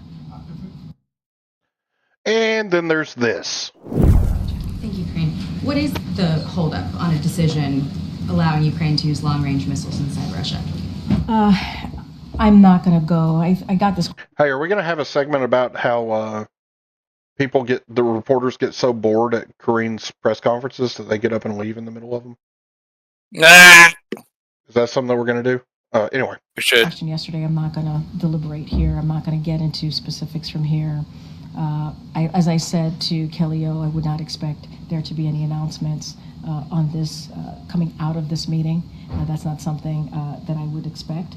There's been no policy change, but what I can continue to make sure that you all know and you see it for yourself is that the president is committed to make sure that Ukraine has what it needs to defend itself against Russia's aggression, to defend and fight for their democracy. I'm not going to deliberate. One of the bigger criticisms of this administration has been that on everything that's ultimately given to Ukraine, the answer was first a no on ATACMS, on HIMARS, on Patriots, on fighter jets, and that if this had just been given to them on day one, maybe there wouldn't be the funding fatigue that Congress now has to grapple with the next time they need help, and that the aid that you guys promote has been slow-walked in the form of a decision to use it. Let's step back for a second. No, let's not. What this president has been able to do in the past 2 years, really in his entire administration, she almost said in his old age, is fix the reputation of this country that was. False. Everybody's laughing at us. Fuck you. Joe. Eat a dick. Thank you, Joe. That was tainted by the last president. No, it wasn't. We have to remember how we started, where we started, and what this president has been able to do. People thought NATO was going to be weaker. Cool. The president made NATO stronger. We got two more countries that are now members of NATO. That's because of this president's leadership. We have 50 plus countries who are now backing Ukraine and continue to do so because of this president's leadership. Ukraine is fighting for their sovereignty, they're fighting for their freedom, and against... And that's enough of that. Because it's nothing but lies. Now, again, we've been pretty hot and heavy on not doing any extra stuff here lately, but tonight is a special treat because you get all the hits, minus Chats with Pop Pop, because we don't make fun of senility on this show, because it's cruel to make fun of a senile retard. Anyway, are you ready? It's time for the ejaculating bees of Joe's Conspiracy Corner. Do the thing, Joe. Got a bunker in the backyard, ready for the fall. Got no time for small talk, too busy building walls. I got batteries and light bulbs, gonna be alright. My super glue and can food, the rest of you can fight. Can't trust the government, can't trust their lies. That's why I'm digging this hole where I sleep at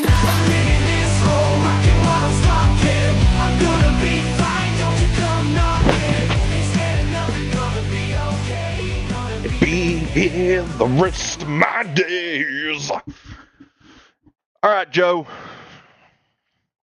Right. So tonight's just kind of it's not really a conspiracy as much as it's just kind of a weird funny. This is... What you want, Freedom Baby? What you want, Loch Ness Monster? Come here. Come here. What is it? What's a beer? What's a beer? That's what Mommy and Daddy drink when y'all make us stressed out. Say hey, Uncle Jay. Hey, Uncle Jay. Hey, Freedom Baby. You're supposed to go to bed. Go get in bed. Go to sleep. It's time for bed. Or I will put you to sleep. It's a drink. Okay, Dave's got to talk about Conspiracy Corner now. Alright. Bees ejaculate themselves to death when it gets too hot. So, apparently... Boy, get in that bed! Quit pinching your nipples! Go! It's fitting for this topic. I don't understand my kids and their obsession with pinching their nipples. Okay, what an unhappy ending. Though sweating on a hot day was uncomfortable, during an intense Canadian heat wave, male honeybees literally ejaculated themselves to death in an apocalyptic love explosion. According to a bombshell study report by scientists at the University of British Columbia in Canada, when drones die from shock, they spontaneously ejaculate, said Dr. Alison McAvee, the study's author and postdoctoral fellow at UBC's Michael Smith's laboratories, who has studied bee health extensively. Excuse me, what the actual fuck? The carnal combustion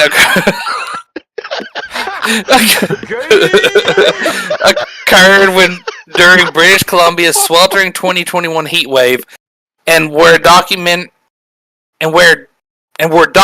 by Emily Huckster, a rural beekeeper in the province of Okanagan Valley, who started noticing dozens of dead drones on the ground. She emailed pictures of the dystopian die-off to McAfee, who got in touch with other beekeepers. They said they'd witnessed the same disturbing phenomenon, which they claimed was endangering the survival of their colonies. Holy shit. By the way, that dealio there, as you'll see here in a minute. Yeah, that dealio sticking out there is. There's actually a video down in one of the other links. That's actually the bee's pecker.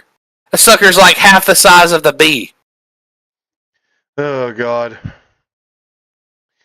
Okay. The trend was especially troubling when the beehive's elaborate temperature control system. The trend was especially troubling given the beehive's elaborate temperature control system. Thermoregulation helps the nest maintain a stable temperature about 35 degrees Celsius or 95 degrees Fahrenheit. However, the unprecedented heat waves had catapulted the mercury into a danger zone. We know that after 6 hours at 42 degrees Celsius or 107 degrees Fahrenheit, half of drones will die of heat stress. McAfee explained, the more sensitive ones start to perish at 2 or 3 hours. She noted that the temperature is one they shouldn't normally experience, but we were seeing drones getting stressed to the point of death. And these deaths aren't pretty. When male workers die, they start convulsing, which causes their endophallus, a sexual organ. Endophallus is basically their penis. The sex organ the size of their own abdomen to burst out of their posterior. In other words, bees literally sexplode when things get too hot. Yeah. Nice. As a result, many beekeepers saw half their small starter colonies die off during the first heat wave, said McAfee. That's a massive die-off and tells me we need to find better ways of protecting bees. Which brings me to the... What are you laughing at over there? The whole fucking thing, dude. So, they're always talking about, like, the reason bees are dying is because of, pesticides and stuff. No, bro. They're just ejaculating to death.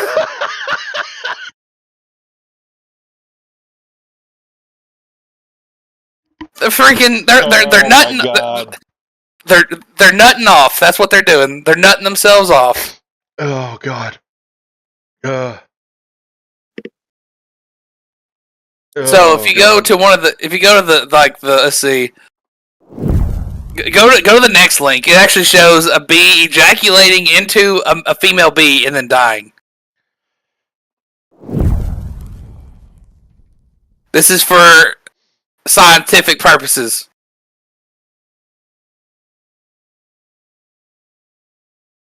And then pop, goes in. Which supposedly actually makes a noise, by the way. We'll find that out in the next video.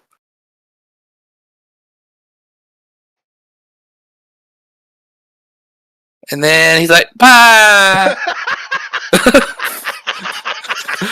Oh, man.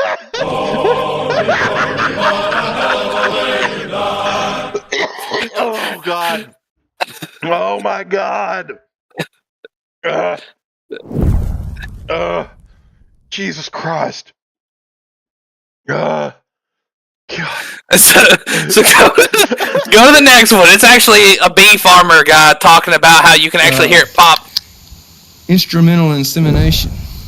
And we had to take, with queen bees.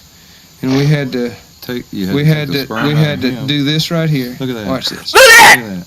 Boom. That's a bee's wee-wee! Okay. That's his pee-pee! Stuff is right there on the end, and you'd have to take that. What kind of? Would you use a needle or something? Yeah, a little bitty tiny glass tube. Really? And this was called ejaculating the drones. Wow. And you know when you having bee sex? And that's his thing. Now when he and that's how big it is too. In fact, that little thing sucker's right there is massive. one, and there's another one over here. That's his little nads right there. Wow. Little nads. Anyway, of course, and this has got a physical sound that pops when he into the queen. Really? And of course he immediately dies upon. Yeah. So my joke was always. Oh my God. Oh. Don't you thumbs down me. You know this is funny as shit. Is that so here's the conspiracy behind this. Yeah, bees are ejaculating them. It's not the pesticides. It's global warming. It's global warming and the bees are ejaculating to death. And that has been Joe's Conspiracy Corner.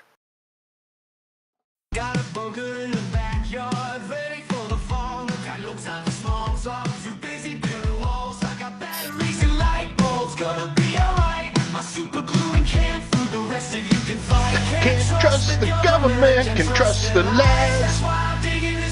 Where I sleep at night.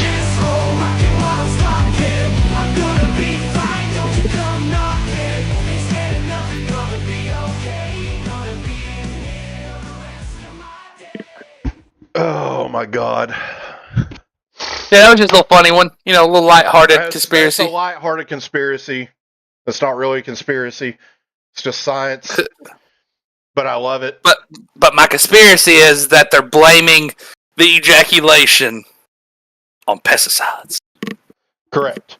That is indeed a conspiracy. That's my conspiracy that I come up with. Gay. Okay, so we need a funny. That's what we need. We need a funny. And I don't have one. I haven't watched anything particularly funny here lately. So Joe, you got anything? You know what? One thing we haven't talked about. We didn't talk about the Venezuelan gangs that are actually spreading and still doing shit and taking over more apartment complexes. Yeah, but you know what? We've done that plenty of times. I just want to watch cats on catnip. That's what I want to do. Sound good to you? And I want to look at I want to look at memes.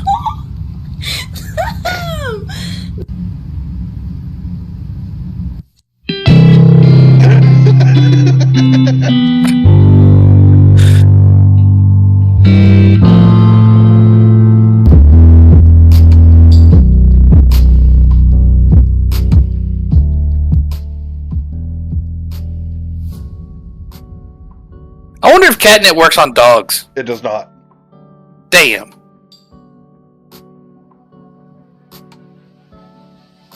No, we're okay. Drugs? This is awkward. No, thank you. Drugs. Who invited? How will my cats react to fresh catnip? Mowgli.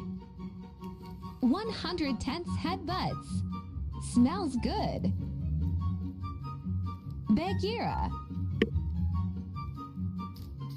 10,000 Give me that shit. Tad. Did not like it.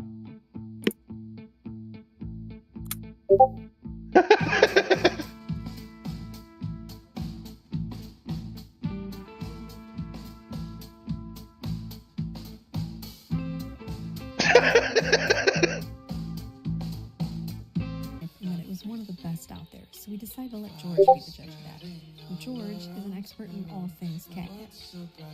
Jesus Christ!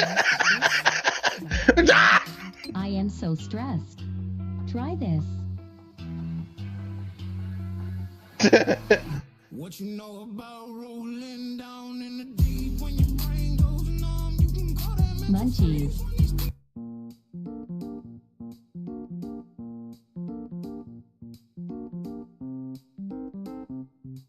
Leave me alone.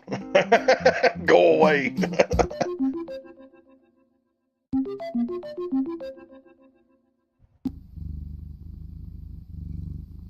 Damn it, that purr. Like a bass.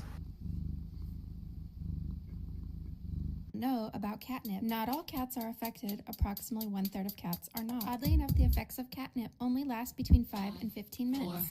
4, 3, 2, 1. Level up. Level up. Level up. So when I was a kid, we had this cat named Moo. And he looked like a cow. This was before you knew. He didn't look like a cow in the fact that he was huge. He looked like a cow in the fact that he was white and black spotted. And he was a fucking psychopath on catnip. He's the only cat that we've ever had that was affected by catnip in that way. And then, you know, Santana. Yeah. Santana was like the coolest cat. But he wouldn't bathe himself, so we had to give him showers. And we used to call my grandmother while he was in the shower with my dad. I remember that. I remember that. He's like, you could hear him going. You would think he was being killed, like actively murdered, because he was getting clean. And he left us the same way he came to us. He just kind of wandered off, and we don't know what happened to him.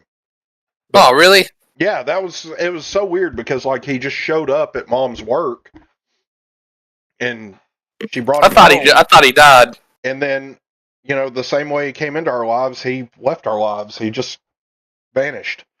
He's like, alright, I'm gonna head out. I'm out. Anyway. Okay. So, Joe, somebody's been putting stuff in the Discord. I did. And every time this happens, it just decides that it can't see us anymore. I don't like that. There we go. Excuse me. Let's see. Nope. Not what I wanted. Okie dokie. In the general? Oh, God. Yeah. Okay. I'll bring this over. I'm just posting a bunch of random shit that's kind of funny. I don't know if that one will work. Don't snack on me.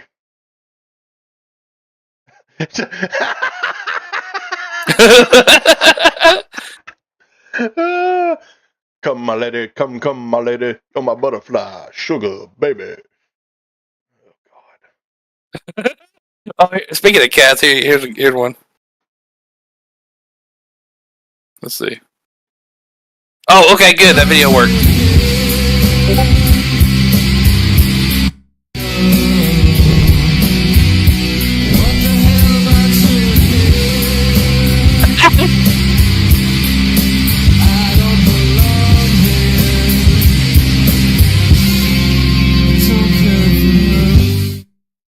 baby is not impressed.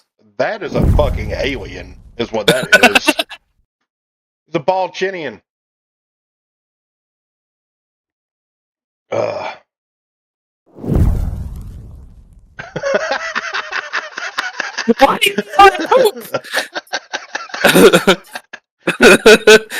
God.